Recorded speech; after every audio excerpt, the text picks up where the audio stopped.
Hi అండి. అందరు ఎలా ఉన్నారు? నేనైతే చాలా టాన్ అయిపోయానని చెప్పేసి ఫీల్ అవుతూ ఉన్నాననమాట. అసలొచ్చేటప్పుడు మెరుస్తూ వచ్చాను. ఇప్పుడెళ్ళేటప్పుడు మాత్రం ఫుల్ టాన్ అయిపోయామనమాట. అసలు ఎంత సన్ స్క్రీన్స్ రాసుకున్నా చాలా టాన్ అంటే ఫుల్లు వేడి, అసలు హ్యూమిడిటీ అనమాట హవాయిలో అంతా. కానీ ఇంకా మంచిగా ఎంజాయ్ చేశాం గదా! వాటి కోసం ఇలాంటివి సాక్రిఫైస్ చేయాలి అనిపిచ్చింది. నిజం చెప్పాలంటే చాలా బాధగా ఉంది. ఇవాళ లాస్ట్ డే ఇన్ హవాయ్ అనమాట. ఇప్పుడైతే బోస్టన్ వెళ్ళిపోతాము. సో, లాస్ట్ డే అయితే ప్లాన్స్ ఏం లేవు. అక్క వాళ్ళకంటే ఫ్లైట్ జర్నీ మాకే ముందు ఉందనమాట. సో, చిల్‌గా ఆ డే స్పెండ్ చేద్దాము అని చెప్పేసేసి మార్నింగ్ లెవ్వగానే బీచ్ దగ్గరికి వచ్చామనమాట. అక్క, నేను అయితే ఇసుకలో కూర్చొని మాట్లాడుకుంటూ ఉన్నాము. ఇంకా మా ఆయన, బావ మాట్లాడుకుంటూ సాన్విని ఆడిస్తూ ఉన్నారనమాట బీచ్‌లో. ఈ బీచ్ దగ్గరైతే చాలా బావుంది. అసలు చాలామంది వచ్చారు. అసలు ఎంతమంది ఫ్యామిలీస్ ఉన్నాయో అసలు పిల్లల్ని ఆడించుకుంటూ బావుంది. అసలు నాకైతే గనక ఈరోజు వెళ్ళాలా అనేదే మైండ్‌లో తిరుగుతా ఉందనమాట అక్కడ కూర్చున్నంత సేపు గూడా. నిజంగా ట్రిప్ అయితే చాలా అంటే చాలా జరిగింది. చాలా మెమోరీసు అండ్ మోరోవర్ ఫ్యామిలీతో టైమ్ స్పెండ్ చేయడము, మాట్లాడుకోవడము, సాన్వితోటి ముఖ్యంగా చాలా అటాచ్ అయ్యామనమాట ఇద్దరము. ఇంకా దాని తర్వాత అయితే గనక కాసేపు బీచ్‌లో టైమ్ స్పెండ్ చేశాము. వచ్చి అసలు ఈ బీచ్‌లో వాటర్ అయితే గనక ఇసుకలో నిల్చుంటే కిందకెళ్ళిపోతా ఉందనమాట. అసలు పెసిఫిక్ ఓషన్ ఎందుకు ఇలా ఉంటదో నాకు అర్థం కాలేదు అసలు. నేను మా ఆయన్ని అడిగితే లోతు ఎక్కువ ఉంటదంట. అందుకని ఇసుక లోపలికి వెళ్ళిపోతూ ఉంటదంట. స్టాండర్డ్‌గా ఒక చోట ఉండదు అని చెప్పాడు నాకు. అసలు బీచ్ అయితే చాలా బావుంది. వాటరు క్లీన్‌గా కూడా ఉన్నాయన్నమాట. ఇంకా దాని తర్వాత అయితే మేము రూమ్‌కొచ్చేసేసి ఇంకా రెడీ అయ్యేసి చెక్‌ఔట్ కూడా చేస్తున్నాము. ఎందుకంటే ఇంక ఇవాళ లాస్ట్ డే కదా! సో, అన్నీ సర్దేసేసాము ఇద్దరము. ఇంకా రెడీ అయ్యేసి వెళ్తున్నామనమాట బయటికి. ఇంక రూమ్ విషయం అయితే గనక రూమ్ నేను చూపించలేదు కదా! ఇదైతే గనక నాకు జపాన్ స్టైల్‌లో రూమ్ లాగా అనిపించిందండి. ఇది యూఎస్ స్టైల్ లాగా నాకు అనిపించలేదు. ఈ రూమ్‌లో అయితే గనక మంచిగా అన్నీ ఇలా ఇచ్చాడనమాట. ఒక టేబుల్, ఒక సోఫా అండ్ క్లాజెట్ ఇచ్చాడు. మనం ఏమైనా పెట్టుకోవాలంటే TV, bed as usual room ఎలా ఉంటదో అలానే ఉంది. కాకపోతే యూఎస్‌లో స్టైల్‌కి దీనికి కొంచెం డిఫరెన్స్‌గా అనిపించింది నాకు, బాత్రూమ్ స్టైల్స్ గానీ అన్నీ. ఇక దాని తర్వాత అయితే మేము చెక్‌ఔట్ చేసేసి ఒక ప్లేస్‌కైతే వచ్చేసామనమాట ఎయిర్‌పోర్ట్‌కెళ్ళే ముందర. ఇక్కడ ఈ ప్లేస్‌లో ఏంటి అంటే గనక మెరైన్ ఎలా ఉంటది, సబ్‌మెరైన్స్ అవన్నీ చూపిస్తారు. And moreover Pearl Harbor historical sites అన్నీ చూపిస్తారనమాట దీంట్లో. అండ్ ఈ ప్లేస్ కూడా చాలా పెద్దగా ఉంది. ఫస్ట్ టైం నేను ఒక మెరైన్, ఆల్మోస్ట్ అందరికీ తెలిసే ఉంటుంది కదా! మెరైన్ అంటే వాటర్‌లో నేవీ పీపుల్ యుద్ధాలు చేస్తారనమాట. సో, వాటిల్లో యూజ్ చేసేవి మెరైన్స్ ఎలా ఉంటాయి, ఏంటి అదంతా మాకు చూపిచ్చారు. అండ్ మీకొకటి తెలుసా? జపాన్ వాళ్ళు ఫస్ట్ టైం యూఎస్‌ని అటాక్ చేసింది ఇక్కడే అంట. హవాయిలో ఒక ప్లేస్. అది ఈ ప్లేసే అనమాట. ఆ ప్లేస్ ఎక్కడ, ఎలా ఉంది, ఏంటి అనేది కూడా నేను మీకు చూపిస్తాను. లాస్ట్ వరకు స్కిప్ చేయకుండా చూడండి. జపాన్ వాళ్ళు ఫస్ట్ యూఎస్‌ని అటాక్ చేసిన తర్వాత యూఎస్ వాళ్ళు జపాన్‌ని అటాక్ చేసినారనమాట.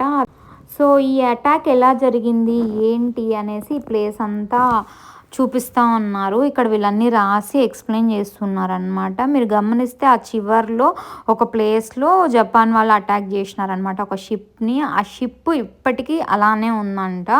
సో, ఈ ప్లేస్ అంతా దానికి సంబంధించిందే. సో, హిస్టారికల్ ప్లేస్ లాగా పెట్టారు. సో, ఇక్కడైతే గనక మేము ఒక మెరైన్ ఉంది. మెరైన్ లోపల ఎలా ఉంటుంది, ఏంటి అవన్నీ కూడా మనకి చూపిస్తారనమాట. కాకపోతే అలా మెరైన్ చూడాలి అంటే గనక టికెట్స్ కొనాలి మనము. టికెట్స్ కొన్నాకనే మనల్ని అలో చేస్తారనమాట. సో, లాస్ట్ వరకు స్కిప్ చేయకుండా చూడండి. ఈ మెరైన్ లోపలైతే చాలా ఇంట్రెస్టింగ్ థింగ్స్ అన్నీ కనిపించాయన్నమాట. అసలు ఇంత టెక్నాలజీ డెవలప్ చేయడానికి, ఇలాంటివన్నీ తయారు చేయడానికి మనుషులకి ఇంత బ్రెయిన్ ఎలా ఉంటుందా అని ఆలోచిస్తూ ఉంటాను నేనైతే. సో, ఇక్కడైతే టికెట్స్ ఇచ్చారు మాకు. ఇక్కడ నుంచి ఎంట్రన్స్ అనమాట మెరైన్ లోపలికెళ్ళి చూడ్డానికి. సో, ఈ మెరైన్ అయితే ఎంత పెద్దగా ఉందో, ఒక 1 అవర్ టైం పడతదండి అదంతా క్లియర్‌గా చూడ్డానికి ఆ ప్లేస్ అంతా. సో, ఇప్పుడైతే మెరైన్ లోపల ఎలా ఉంటుందో చూసేద్దామా? ఇక్కడైతే ఫస్ట్ స్టెప్స్ దిగేసి వెళ్ళాలన్నమాట లోపలికి. అక్కడంతా ఇలా ఎంట్రన్స్ దగ్గర అయితే గనక ఇవన్నీ పెట్టి ఉన్నారు. వాళ్ళ బెడ్స్ అవన్నీ. దానిలో ఏమంటారంటే దానిలో దూరుస్తారు. ఇప్పుడు ఆల్రెడీ దూరింది అట్లా. క్లోజ్ చేస్తారు వాళ్ళు. అక్కడ మెయిన్ ఇంజన్ రూమ్ ఇట్లా ప్రెస్ చేస్తే వెళ్ళిపోతుంది. యాక్చువల్లీ ఇప్పుడు మోడర్న్ వాళ్ళు అయితే దీనికి ఒక కేబుల్ కేబుల్ కూడా కనెక్ట్ అయి ఉంటుంది. ఆ కనెక్షన్ వాళ్ళు ఎప్పుడు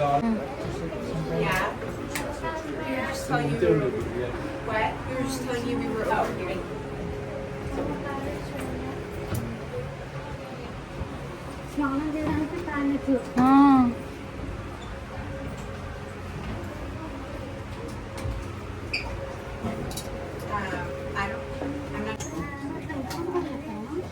కిచెన్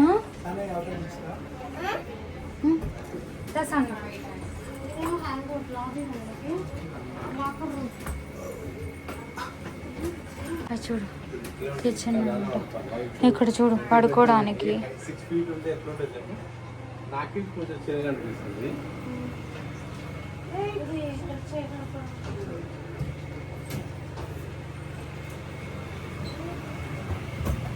చెప్తుంది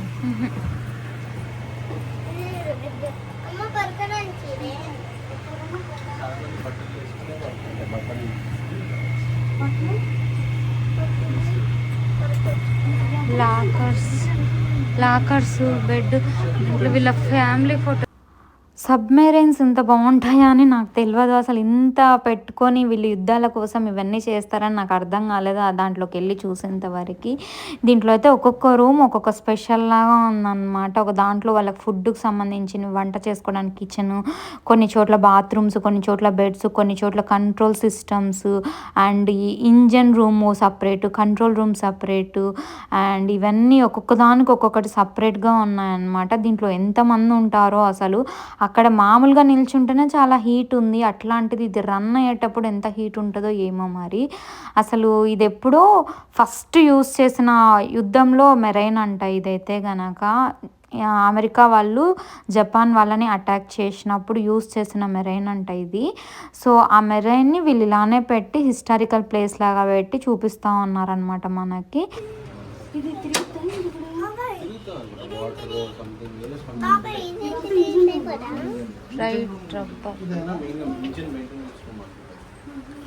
అసలు చూడు ఎంత ఉన్నాయో అసలు ఇవన్నీ.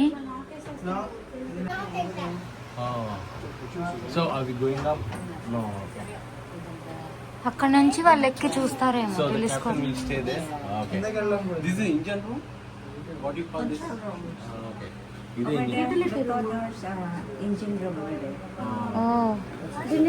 What is this room? Control room. కాదు ఇవి ఎన్ని ఉన్నాయి కదా, ఎడబడితే ఎడుకోవచ్చు వీటిని. ఎన్ని ఉన్నాయండి?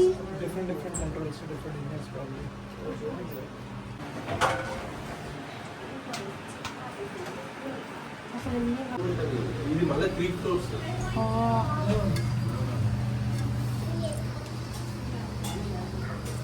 అసలు చూడు ఎన్ని కనెక్షన్స్. అసలు దీంట్లో ఒక పాయింట్ కూడా మనం కనిపెట్టలేము ఎట్లా పెట్టాలా అనేసి. అసలు జనాలకి ఎంత పేషెన్స్ ఇవన్నీ చేయడానికి కదా. అదే అంటే నేర్చుకోవాలి కదా ఫస్ట్ ఆఫ్ ఆల్.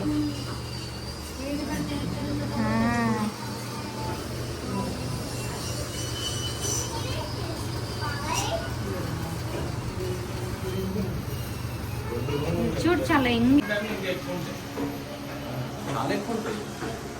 ప్రజెంట్ అయితే 8 ఉన్నాయి వాళ్ళు. 8 సరిపోతే ప్లస్ 2 లోడెడ్ ఉంటాయి. 4 ఉన్నాయి పైన.